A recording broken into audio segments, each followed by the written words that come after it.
Welcome back to our extended coverage of the crisis in the Middle East. Now, Walid Shoebat calls himself a former Muslim terrorist. Now he says he's fighting for the justice of Israel. His new book, Why I Left Jihad, discusses the roots of terrorism and what he describes as a return of radical Islam. He joins us now from Washington. Thank you for joining us. First of all, why did you turn away from being essentially a terrorist? Well, you have to understand, in the Middle East, everybody is raised on the Holocaust denial. Even Mahmoud Abbas wrote his thesis in his graduation that the Holocaust never existed.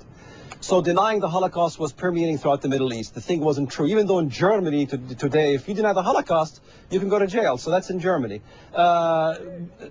Starting looking at real history in America, started studying the history. I took a trip one time to Israel, and in Hebron, I saw this Israeli bus, a Jewish bus, picking the Jewish community. It had wire mesh bars and bulletproof glass, and the Arab community started throwing stones, hurling stones like it was locusts. I mean, it was incredible. And the Jewish community got on the bus and went home, and I asked myself the question. I said, well, why are Arabs allowed to live in Israel proper while Jews are not allowed to live in Palestine proper? Why do we have to evacuate the Jews from Gaza and from the communities there, but the Arabs, over 1 million, are living in Israel proper? This is not right. What's the problem here? So I started understanding that the issue that we wanted to create a Palestine had nothing to do with the state.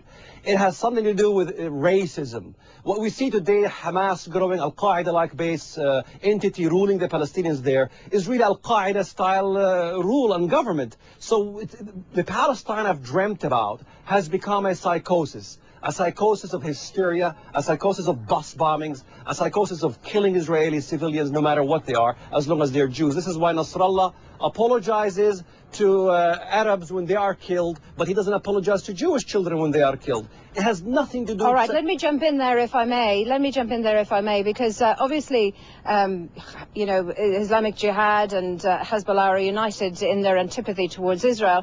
But what are the common links, do you think, between Palestinian militia and Hezbollah? What are their common goals? Do they have any common goals? I think a very good survey, you have to understand, was done by Al Arabiya Network. Very valid survey. Over 73% of the Arabs, 113,000 Arabs were surveyed regarding the establishment of Hamas as the governing body for the Palestinians. 73% of Arabs voted for Hamas to become the governing body.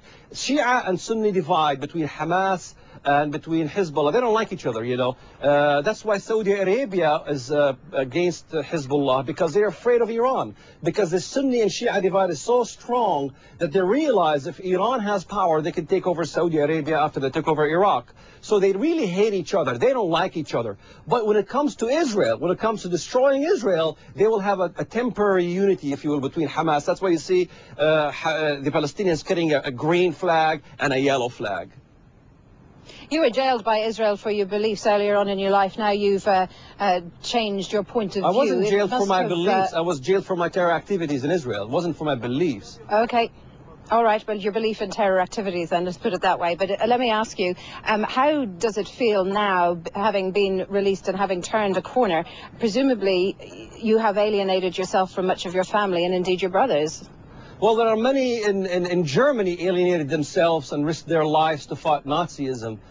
Somebody has to do the job. Somebody has to move forward from the Arab community and says, no, I think we need to establish a different way of thinking, a different way of life. I cannot go to the prison system in Palestinian areas and try to re-recruit the Palestinian children back into, thinking with level-headedness, because Israel doesn't rule that area anymore. It's all been given over to the Palestinians, and everything's been given by Israel. Gaza, what's happened in Gaza? You have Hamasistan. You have an entirely brainwashed system there that is going beyond our imagination. All right, we have to leave it there. We're out of time. Walid Shoebat in Washington, D.C. Thank you very much indeed for joining us. Hala.